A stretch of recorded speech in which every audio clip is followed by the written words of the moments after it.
Welcome back. I'm Pat, that Halloween movie collector. I'm back with another set of what ifs. This time we're doing what ifs for Halloween 2.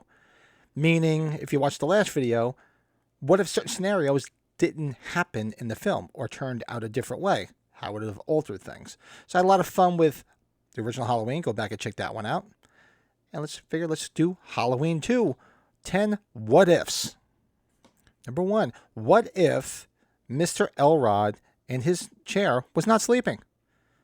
Mrs. Elrod comes in and says, "You want mayonnaise or mustard on your sandwich, on your ham sandwich?"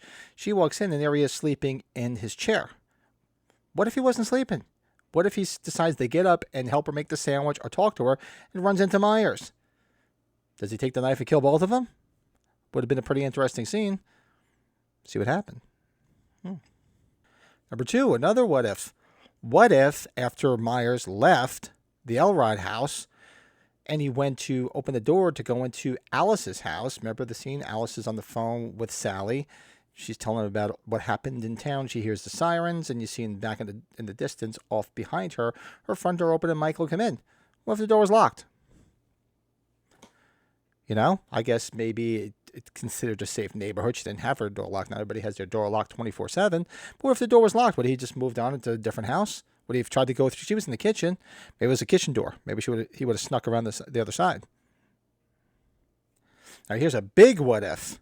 What if Ben Tramer stopped? What if he didn't run? What if when Loomis starts chasing him and says, "Stop, you over there"? What if he didn't turn around and start walking away? What if he just stopped, took off his fucking mask and said, "Look, what's the problem? What's the difference? Why are you bothering me?" Then, first of all, he'd still be alive. Maybe it would have been a budding relationship between her and him and Laurie at some point after all this melee. But what if he stopped? Number 4, another great one. What if Mr. Garrett's walkie-talkies worked? And when he was talking to Janet, Janet understood everything he said. Somebody broke into the storeroom. Somebody better call the police. Somebody better go down and get help. Somebody better do this. I'm investigating. Nope, they didn't work. Number 5, one of the shocking, probably put in there more so for a shocking effect. The little kid's name is Gary, just because we did the Halloween 2 book club. Go check it out. His name is Gary. The little kid who gets out of the car with the mom, he's got the razor blade in his mouth, and they're walking into the emergency room. What if the mom actually checked this goddamn candy?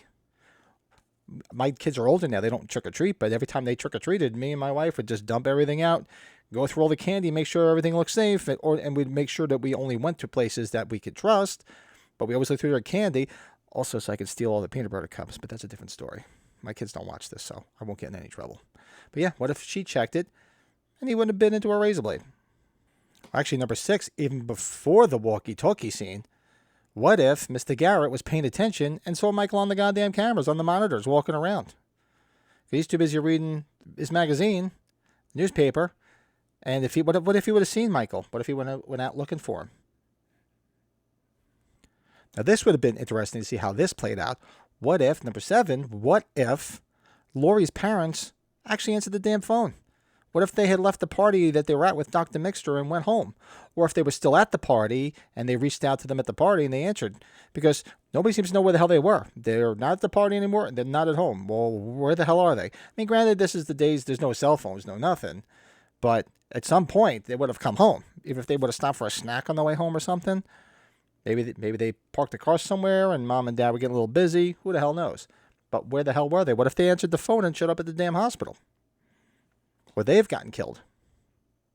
Number 8 on my list. What if Karen was smart enough not to fuck around with Bud and didn't get in the damn tub? What if she said, "No, I'm already on thin ice because I keep showing up late. Mrs. Alves is ready to fire my ass. So last thing I should be doing right now is fucking around in a therapy pool with you." What if she said, "Nope, we'll do something later after our shifts. We'll go bang in the car. We'll go home. We'll do something." What if she didn't go? How would they have ended up getting killed? And one of the most iconic kills and one of the best set of boobies. So what would have happened? Now, this would have been a great showdown. Number 9. What if when Nurse Jill ran to the car to get help and Didn't start, so every car in the damn parking lot had a damn flat. What if she was smart enough not to go back into the fucking place and back into the hospital and walked her ass down and got help? And the police actually showed up. I mean, come on, you look around and I mean, granted, okay, I get it, because kids were assholes back in the day. Actually, it happened to my parents one year. They used to go around and give flat tires at people's cars on Halloween. For whatever stupid reason, I don't have a clue. It happened to my father one year. He had all 4 of his tires popped, and it's a lot of fucking money for a prank. So it's stupid shit. But even if you saw that, wouldn't you go down to the sheriff's department to report and say, hey, look, somebody came in and popped every tire in a goddamn parking lot. The phones aren't working. We can't find certain people. But what does she do? She goes back into the hospital, which isn't going to help anybody because she's outside leaving to get help. And the biggest what if of all is, what if when Hunt gave Loomis the lighter to light a cigarette, what if he gave the lighter back? Remember, he hangs on to it, holds on to it. He even lights Marion's cigarette later on with it. What if he had given it back to Hunt? Or that was a big joke in my family. They were all smokers. So they used to steal each other's lighters. So if they gave somebody a lighter, they made sure they got it back. Hunt didn't seem to give a shit. So what if Hunt said, okay, I need my lighter back, and didn't give it to Loomis? At the end, now that the scene plays out with Loomis, Lori, and Michael, how would that have worked out?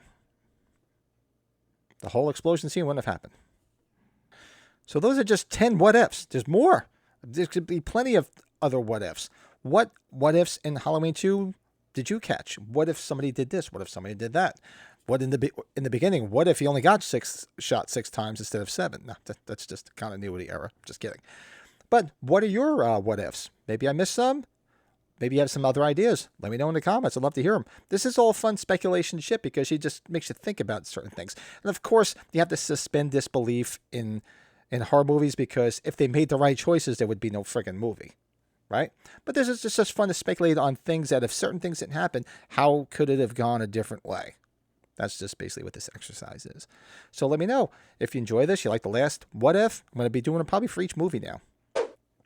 Like this video. Helps a brother out. Helps people find this channel.